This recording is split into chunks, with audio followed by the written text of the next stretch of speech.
Hey guys, welcome back. I hope you are having an amazing day. Let's get right into the stories. The first one is an entitled People Story.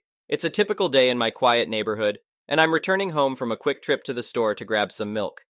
Little did I know that a Karen with a serious case of road rage would cross my path, making this otherwise mundane errand turn into a nerve-wracking encounter.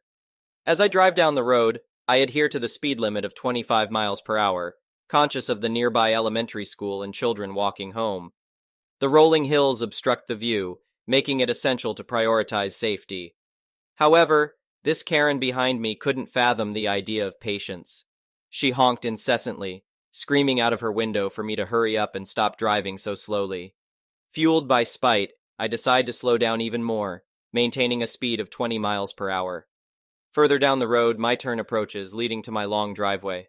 I notice my child's soccer ball lying perilously close to the property's edge, prompting me to step out and retrieve it.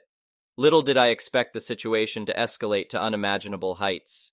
Instead of passing me, the enraged Karen screeches to a halt in front of my property, unleashing a torrent of vitriol upon me. Karen, are you serious right now with this crap? You've kept me going slow for miles, and now you're going to act all tough? You're making me late. Me.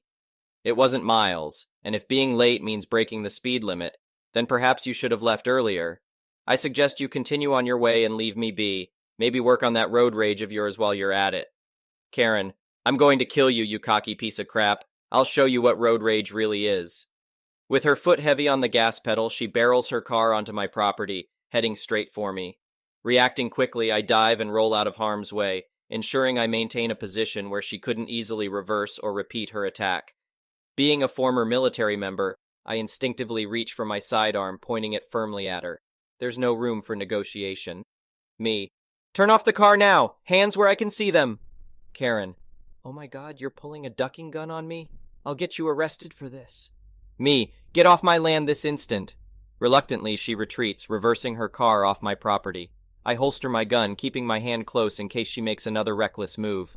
In her desperate bid to regain control, Karen frantically dials the police, spewing lies about a crazy guy pulling a gun on her. Irritation washes over me as precious time ticks away. I have milk to refrigerate, after all. There's no way I'm letting this woman off the hook after she attempted to harm me with her vehicle. I patiently await the arrival of the police who, due to the false report of a firearm, approach me with caution. As they confiscate my weapon to ensure the safety of all parties involved, a glimmer of justice shines through. Officer. Sir, it's a serious offense to brandish a firearm and threaten someone. Me.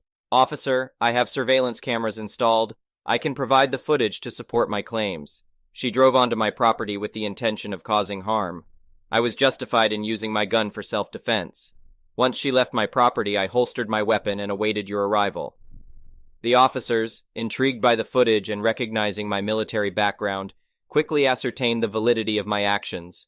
They inquire whether I wish to press charges against Karen for attempted assault, to which I firmly respond in the affirmative.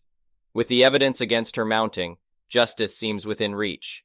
As the case progresses, additional surveillance footage from local businesses and the school emerges, capturing Karen's dangerous road rage incident. She's slapped with an extra charge for endangering others' lives in her reckless pursuit. In a shocking twist, during the court proceedings, Karen futilely argues that my legal ownership of a firearm is a crime, demanding my incarceration. Her delusions continue to unravel as she fails to grasp the consequences of attempting to harm someone with a vehicle. In the end, justice prevails. Karen is held accountable for her actions, and I can finally breathe a sigh of relief. The incident, while harrowing, serves as a reminder to remain vigilant against road-raged individuals. Should any others trespass on my property with malicious intent, they can rest assured that I won't hesitate to protect myself and my loved ones. The next one is a pro-revenge story. So, some time ago, not too long ago, I moved to a new city and needed a place to live. In this city, people usually planned 3-4 months in advance because waiting lists for apartments were that long at the time. However, I only had less than a month to find a place. I thought I was lucky to find a place with no waiting list. Red flag. Unfortunately, moving on short notice didn't give me much of a chance to do research. So I packed my bags and motorcycle into my truck and off we went. This place wasn't anything to write home about in terms of looks and was a bit older. However, it had a solid roof and was a decent size. Oh, and the major stuff worked too. plumbing, electricity, stove, etc. That's about where the benefits of living here ended. Shortly after moving in, the apartment management had a bunch of other new tenants move into multiple units. These new tenants weren't as keen on keeping the place quiet and nice. To top it off, there was very little lighting in the parking lot at night, which was constantly filled with trash from all the new tenants. The trash ranged from cigarette butts to glass bottle shards and other unknown items that you'd rather not know. To add insult to injury, we also had weekly vehicle music wars with glass bottle tossing as a sport across the parking lot. These music wars would go on into the late night hours, annoying many of the other neighbors and me, as we just wanted to sleep since we had work the next day. We complained to the apartment management, but they claimed they had no authority to stop the music wars. So we called our friendly neighborhood police station and asked them to stop by for a visit. Even though the city had a noise ordinance, the police deemed the area a nuisance and stated that the apartment management was responsible for stopping the music wars and picking up the trash. This annoyed us neighbors, but we kept going through the process. Unfortunately, 1 month things went too far. My motorcycle was knocked over multiple times, resulting in damage each time. The damage ranged from replacing mirrors and lights to repairing the plastics myself. Those cost too much to order brand new. The final time it was knocked over, engine work had to be done. Each time I went through the process and reported the incidents to both the police and apartment management. However, each time both the police and apartment management would say the problem was the responsibility of the other. I wrote a letter to the corporate office that owned the particular apartment complex, which was in another city. They asked for documents from the police to corroborate my claims, as their own apartment management representatives had no record of the issues. Never mind that I had filled out apartment forms and kept copies for each incident. I went to the local neighborhood police station to obtain a copy of each report, only to find out that they didn't make reports either. Apparently in this city, the police only completed a report if someone was injured since the property was deemed a nuisance property. Thankfully, I had some information handy, such as business cards, badge numbers, and names of officers who came out to take reports. I naturally explained this to the corporate management, but they took the stance that if no report exists, there were no issues. Well, okay then, I can fix that. I spent a couple of weeks doing research on local city and state laws. I also researched who enforces such laws in each situation. Additionally, I looked into what other places have done with nuisance property cases, including state and federal cases. Then, I prepared a nice letter, along with all of my supporting documentation, requesting that the issues be addressed within 10 business days, as required by local laws. I didn't just send the letter and supporting documentation to the corporate management, local apartment management, and the police station. I also sent a copy to a few other places, including a national apartment regulatory group, a state apartment regulatory group, non-government/private, a state government agency that also regulates apartments, and a couple of local news channels. And what was the outcome? Both the national and state apartment regulatory groups placed the apartment complex into a category requiring additional yearly visits. The state government agency conducted a surprise inspection and issued multiple violations for trash and inadequate lighting. The state government actually posted each of these violations on a very public website, which is in the top 10 list when doing a search on the apartment complex now. The police department leadership stepped up patrols, including adding on-site security to walk the property. The news channels didn't do much, but one did mention it briefly in another story they did on the local police department due to lack of community engagement. On the 10th day, I served a letter as instructed under local laws, holding the apartment in breach of the lease. The apartment management agreed that they now had sufficient documentation and let me out of the lease early without penalty. Not only did I get my deposit back, but some of my rent was also refunded at a later time due to the issues. The next one is a petty revenge story. After dealing with my husband, 29M, cheating on me and openly disrespecting me for 2 years, I, 23F, finally left him 4 months ago. He took no responsibility for the marital bills, so I had to sell the house and his truck by myself. When I left him, there was also a $400 phone bill in both of our names. I ended up paying the overdue bill a few months ago with the condition that my ex-husband gives me $200 for his share. He did give me $90, but then he laughed at me for expecting him to pay the remaining $110, stating that he doesn't owe me anything. About a week ago, I went to my current cell phone provider's store and discovered that I was paying twice as much as I should for phone service because I was still being charged $40/month for my ex-husband's phone. There is still over $800 owed on it. I found out that the remaining balance was not transferred when he switched his phone number to his own account because he failed to sign the necessary paperwork. I explained the situation to my ex-husband, and he agreed to join a conference call with me and customer service to have the remaining balance transferred to his own account. We were on the phone for approximately 20 minutes before my ex-husband told the customer service representative that he is already making payments on his own phone through his own account.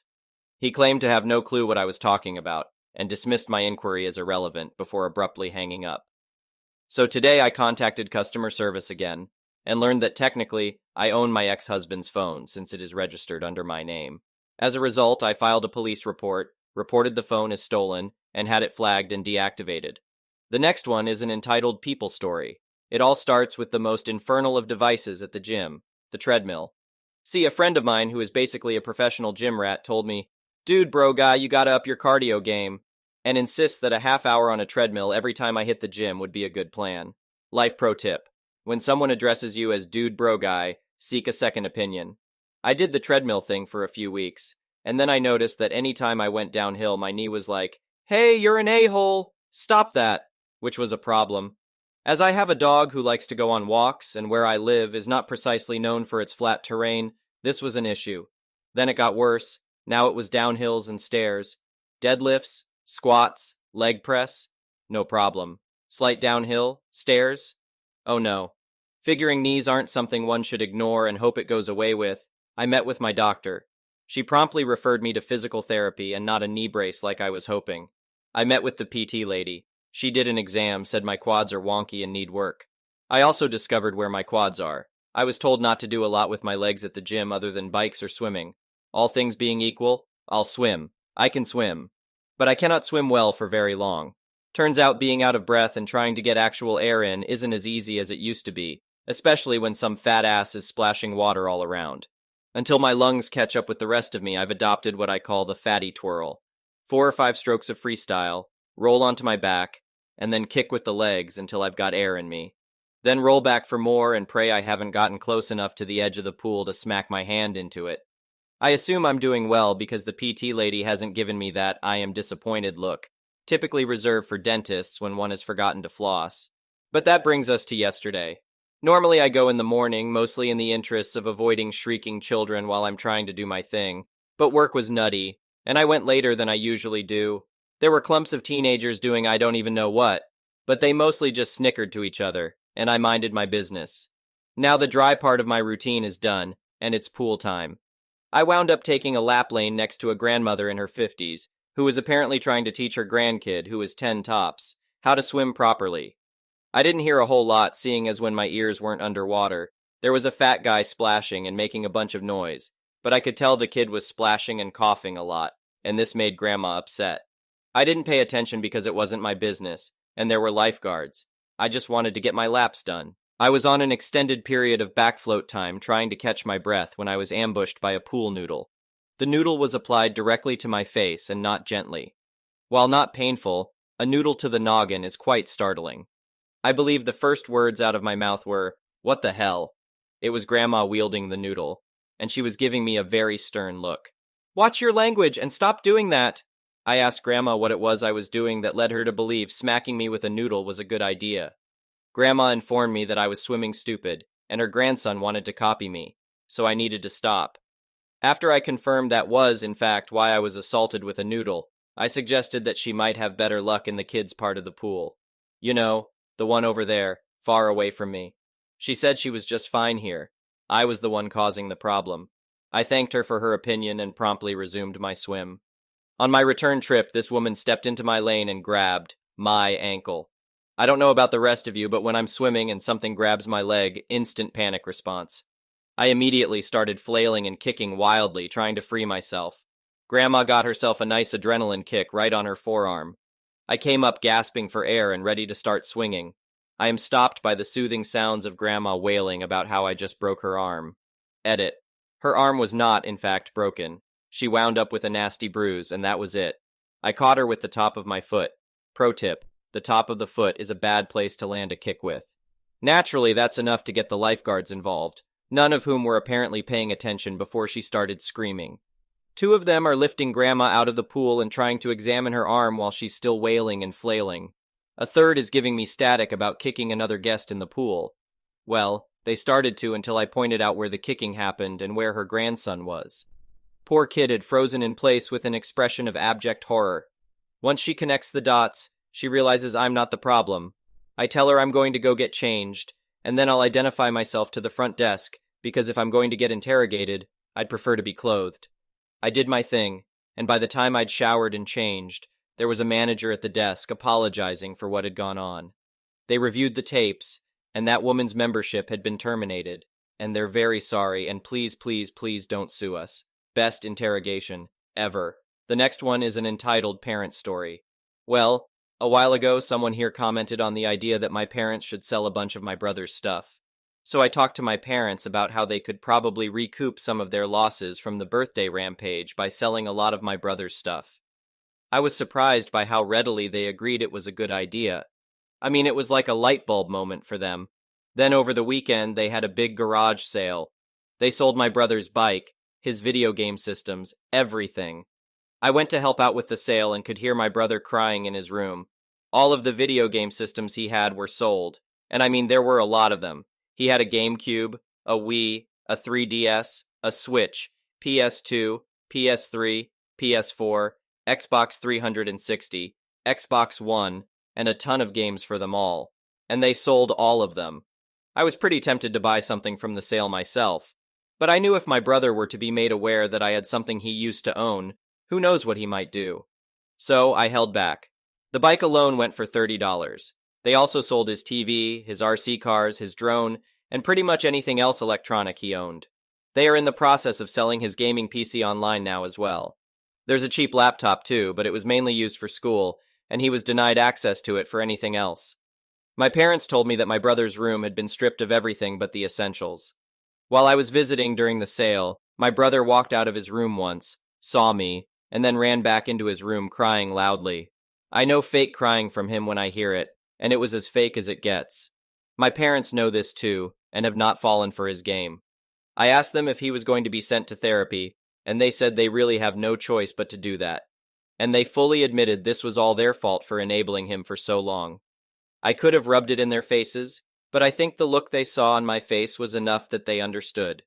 For the past several years, they'd been in progressively worse and worse denial about their bad parenting.